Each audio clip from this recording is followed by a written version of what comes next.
By Idi Amin Dada. The name alone evokes a shudder, a whisper of fear, a reminder of the darkness that can grip a nation. His reign over Uganda from 1971 to 1979 remains a chilling testament to the human capacity for cruelty. Amin's regime was a grotesque spectacle of brutality, paranoia, and megalomania. He transformed a nation blessed with natural beauty and potential into a land of fear and despair. Amin's rule was a stark departure from the hopes that accompanied Uganda's independence from Britain in 1962. The country, known as the Pearl of Africa, had envisioned a future of progress and prosperity. Instead, it was plunged into an abyss of terror under Amin's iron fist. The dictator's whims became law, enforced through a brutal security apparatus. Disappearances, torture, and extrajudicial killings became commonplace. Amin's paranoia knew no bounds, targeting anyone perceived as a threat, real or imagined. His reign left an indelible scar on Uganda, a stark reminder of the fragility of peace and the ever-present potential for tyranny. Amin's story is not just Uganda's story, it is a cautionary tale for humanity, a stark reminder of the consequences of unchecked power and the importance of safeguarding human rights. Idi Amin's early life remains shrouded in mystery, a tapestry woven from hearsay and conjecture. Born in Koboko around 1925, Amin's childhood was marked by poverty and a lack of formal education. His imposing physique led him to join the King's African Rifles, the British Colonial Army, in 1947. Amin rose quickly through the ranks, demonstrating a talent for both obedience and brutality. He excelled in the boxing ring, becoming the Ugandan light heavyweight champion. Amin was implicated in atrocities during the Mau Mau uprising in Kenya. His rise within the KR was as much a product of British expediency as it was of his own ambition. Uganda's independence from Britain in 1962 brought with it a wave of optimism and hope. This video is proudly sponsored by One Browser. Don't miss out.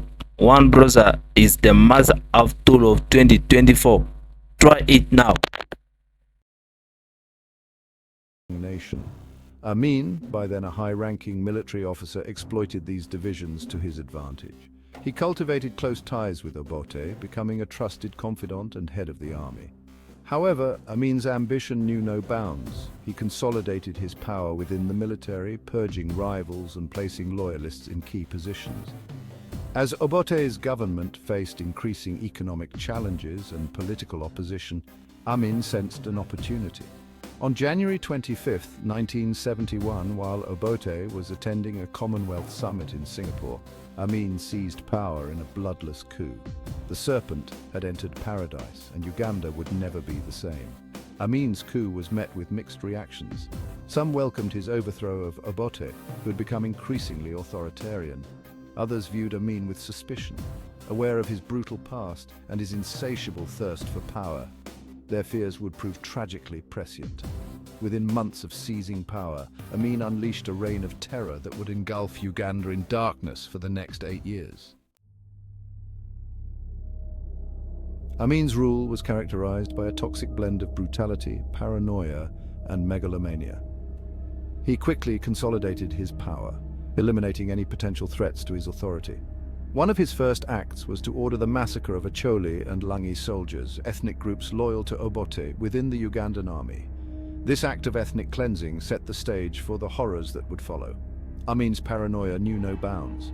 He surrounded himself with a coterie of loyalists, often drawn from his own ethnic group, the Kakwa, and other minority groups. He created a climate of fear and suspicion where anyone perceived as a threat, real or imagined, could be arrested, tortured, or killed without consequence. The security forces under Amin's direct control became instruments of terror, operating with impunity and striking fear into the hearts of Ugandans. Amin's megalomania was on full display in his public pronouncements and self-aggrandizement. He bestowed upon himself a series of grandiose titles, including His Excellency, President for Life, Field Marshal Al-Haji, Dr. Idi Amin Dada, VC, DSO, MC, CBE, and declared himself the conqueror of the British Empire.